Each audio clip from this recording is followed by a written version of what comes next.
Hello everyone, welcome back to the our channel. कैसे आप सब लोग। आज हम बात करेंगे एक महान योगी गुरु गोरखनाथ की।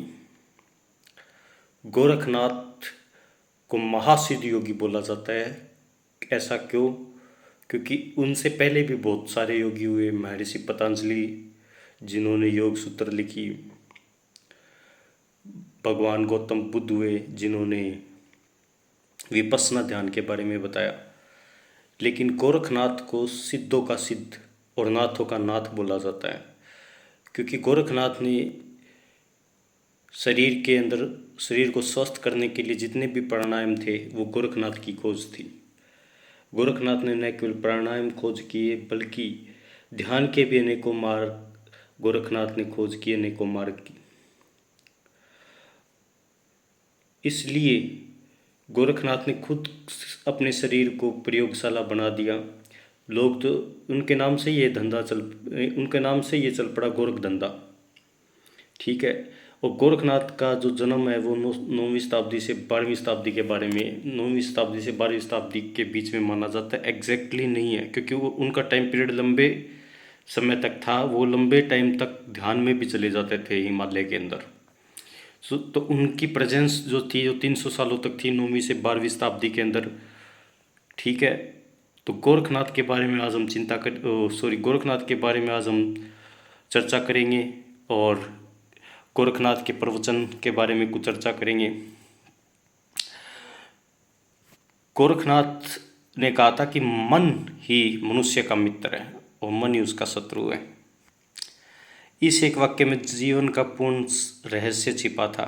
जब मन शुद्ध और शांत और संयमित होता है तब आत्मज्ञान की ओर ले जाता है, और जब मन विकारों में, वासना में और सब चीज़ों में उलझा हुआ होता है तो मन हमें दुख, भ्रम और असंतुलन की तरफ लेके चला जाता है। गोरखनाथ जी का मानना था कि सच्चा योगी केवल शरीर का व्यायाम नहीं बल्कि मन की साधना करता है। योग का सार है आत्मा से मिलन, यानी कि परम चेतना से मिलना। इसका अर्थ है कि जब हम सांसों को नियंत्रित कर विचारों पर ध्यान केंद्रित करते, कर्म कैसे संतुलित होंगे हमारे, क्योंकि कर्म कैसे बनते हैं हमारे विचारों से ही। अगर विचार अच्छे होंगे तो कर्म अच्छे होंगे, और विचार बुरे होंगे तो कर्म बुरे होंगे। जैसे मैं सोचूं कि मुझे पैसा कमाना है तो या तो मेहनत करके या चोरी करके। तो मेहनत करके कमाऊंगा, डैट इज़ पॉजिटिव थॉट, और चोरी करके कमाऊंगा, डैट इज़ नेगेटिव थॉट। तो विचारों पर हो गया सब कुछ। तो विचार ही इंसान को आत्म तृप्ति की तरफ लेके जाते हैं और विचार इंसान को विनाश की तरफ लेके जाते हैं। Everything is thought of mind. और यही था भगवान गौतम बुद्ध का भी मानना। और विचारों को कंट्रोल करने के लिए भगवान बुद्ध ने गहरी सांसों पर ध्यान केंद्रित करने को कहा था और सांसों को गहराई तक लेने के लिए बोला था। आप कितनी भी पूजा पाठ कर लो, मंदिर में चले जाओ, कर्मकांड कर लो, इनका कोई यूज़ नहीं। यूजलेस है ऑल थिंग्स, पाखंड है सब कुछ, कोई मतलब नहीं इन चीज़ों का, जब तक आप ध्यान में नहीं उतरेंगे। शिव जैसे ध्यान करते हैं। शिव का मतलब क्या है? जब आपकी चेतना विचारों से परे हो चली जाती है, जब आत्म शुद्धि हो जाती है, तब शिव तत्व प्रकट होता है। ठीक है, समझ रहे हैं आप सब लोग बात मेरी? जब जात पात, ऊंच नीच, बारी दिखावे का विरोध अनुसार भक्ति, योग और साधना का मार्ग हर व्यक्ति के लिए खुलता है, चाहे वह किसी भी समाज और धर्म से जुड़ा हो। आज के समय जो मनुष्य भागदौड़ में खो गया है, तब गोरखनाथ जी का संदेश हमें याद दिलाता है। सच्चा सुख बाहर नहीं भीतर है। ये नहीं कि अगर मैं सोच रहा हूँ कि मैं चलो ये गाड़ी ले आऊँ बढ़िया, ठीक है, कितने दिन तक मैं खुश रहूँगा उससे? मोबाइल ले आऊँ या गाड़ी ले आऊँ, ठीक है। जब नई नई गाड़ी में भी कोई भी यानी लेके आता है तो 15-20 दिन उसको साफ सफाई रखते, बाद में उसकी ध्यान करना भी बंद कर देते हैं हम लोग। यानी कि कोई भी बाहरी चीज़, एक्सटर्नल कोई भी चीज़ हमें तृप्ति नहीं दे सकती। तृप्ति कहाँ से आती है? इंसान के अंदर से आती है। और अंदर से तृप्ति ऐसा कुछ नहीं है भी फेफड़ों में या कुछ में कहीं तृप्ति है, ठीक है। वो तृप्ति होती है जब इंसान ध्यान में निकलता है, यानी कि आपको अपने विचारों को न्यूट्रलाइज करना है, जीरो, शून्य।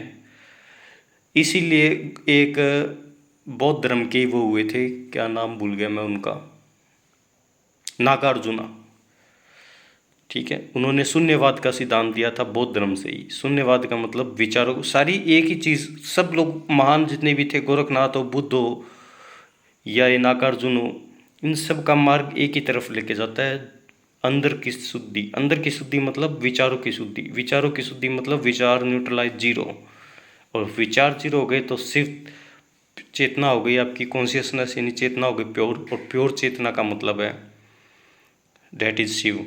शिव का मतलब you can be a Shiv if your consciousness is pure. अगर आपकी चेतना प्योर है देन यू आर शिव।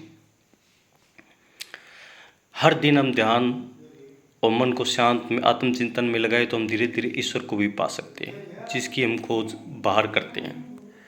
तो गोरखनाथ के यही संदेश थे, मन पर नियंत्रण का योग साधना बाहरी नहीं आंतरिक यात्रा है, हर मनुष्य में ईश्वर का अंश है।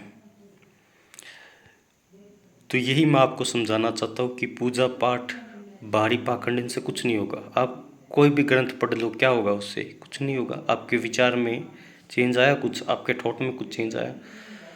जब आपके विचारों में चेंज आएगा तब आप में चेंज आएगा।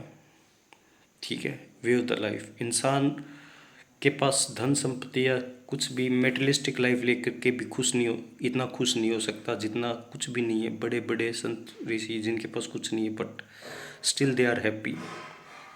अजात शत्रु ने भगवान बुद्ध के एक भिक्षु से यही पूछा था, भी हम राजा लोग हैं तब भी हम इतनी क्लेश और इतनी टेंशन के अंदर जीते, आप लोगों को ऐसा क्या है प्रसाद है? जब भिक्षा लेने आया तो उन्होंने थोड़ी सी पात्र में ज़्यादा भिक्षा दे दी चावल की, उन्होंने आधा निकाल दिया, बोले इतनी मुझे नहीं चाहिए। बोले आपके पास कुछ भी नहीं फिर भी स्टिल यू आर हैप्पी। तो that is happiness come inside human body, अपनी अंदर आत्मा से आती है। अंदर आत्मा यानी अंदर कॉन्शियसनेस। विचार खत्म होंगे तो शुद्ध चेतना प्रकट होगी। ठीक है, तो यही मेरा आज था। पूजा पाठ पाखंड इन सब से दूर जाओ और अपनी चेतना को समझो। जब आप चेतना को समझोगे, अपने आप को स्वरूप को, अपने स्वरूप को जानने का मतलब क्या है कि अपनी चेतना तक जानना, और लास्ट में सारी चेतनाएं एक ही परम चैतन्य में मिल जाती है। ठीक है, और इसी को मोक्ष कहते हैं। जब हमारी चेतना भी परम चेतना बूंद जब सागर में मिलती है, ठीक है, तो हम मुक्त हो जाते हैं। मुक्ति भी यही है, जब बूंद सागर में मिल जाती है तो मुक्ति भी है, अदरवाइज ये सर्कल रोटेट होता रहता है। इसके क्या लो, अब आप पूछोगे कि इस बात का क्या प्रूफ है कि पुनर्जन्म है। इयन स्टीवनसन एक साइंटिस्ट था, ये अमेरिकन की वर्जीनिया यूनिवर्सिटी थी शायद, यूनिवर्सिटी मुझे याद नहीं है, थी अमेरिकन यूनिवर्सिटी। ठीक है, उन्होंने पूरी लाइफ डेडिकेट की थी किस चीज़ के ऊपर? रीबर्थ स्टडी करने के लिए। और उन्होंने अपनी लाइफ में पूरी 20-30 साल सिर्फ रीबर्थ, हज़ारों केस ऐसे, और उन्होंने बुक भी लिखी है री इनकारनेशन यानी कि पुनर्जन्म के बारे में। क्योंकि वो थे क्रिश्चियन नहीं मानता पुनर्जन्म को। जो धर्म इंसानों को गाड़ देते वो पुनर्जन्म को नहीं मानते, जैसे इस्लाम हो गया, क्रिश्चियनिटी गाड़ा जाता है, इनमें जलाया नहीं जाता। पर उन्होंने अपने धर्म के खिलाफ नहीं, मतलब उन्होंने एक रिसर्च की भी, और रिसर्च में उन्होंने ये पाया कि इंसान का पुनर्जन्म तो है। ठीक है, तो और इंडिया के 6 स्कूल ऑफ फिलोसफिकल थॉट है, 6 स्कूल है फिलोसफी के, उनकी चर्चा करेंगे हम। वो सब पुनर्जन्म में यकीन करते हैं। ठीक है, ये बात अलग है कि बौद्ध और जैन धर्म आत्मा को उस तरह से नहीं मानते, भगवान को भी उस तरह से नहीं मानते, भगवान के बारे में चर्चा ही नहीं की उन्होंने ज़्यादा। आत्मा को उन्होंने कहा सोल डज नॉट एग्जिस्ट। ठीक है, एक चेतना, उन्होंने अलग ही बात की थी, उसके बारे में फिर चर्चा करेंगे। तो मेरा कहने का मतलब है कि कहाँ बात चल रही थी कि चेतना यानी कि जैसे बूंद सागर में मिल जाती है, वैसे ही इंसान जो है मुक्ति की तरफ चला जाता है। और ये कब होता है? कितनी पूजा पाठ कर लो, हनुमान चालीसा पढ़ो, दैट्स ऑल।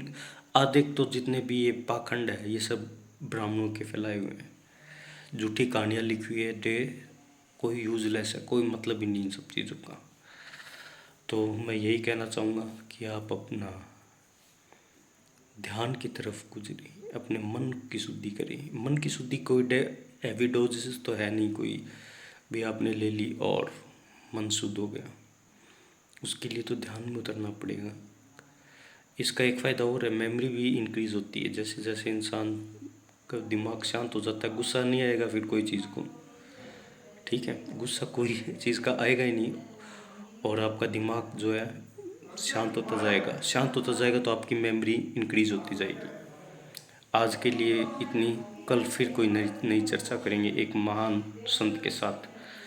अगर आपको मेरी बातें ठीक लगे तो मेरे चैनल को लाइक और सब्सक्राइब कीजिए। शुरू में मैंने ओशो के प्रवचन किए थे, ठीक है, लेकिन अब मैं खुद, जो मेरे पास जो नॉलेज है, जो मेरा थॉट ऑफ माइंड है, I am tech post graduate in electronics and communications, और जो मेरी अध्यात्म में रुचि हुई है, जो मेरे पास जो कुछ नॉलेज है, you can correlate and you I can give you whatever I have, ठीक है। कोई संत पुजारी, I am not that kind of personality.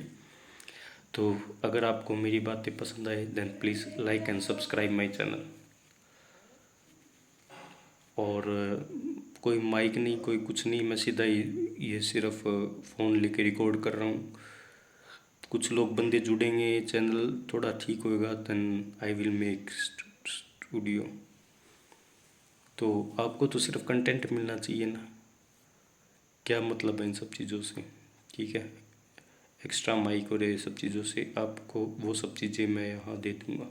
Thank you.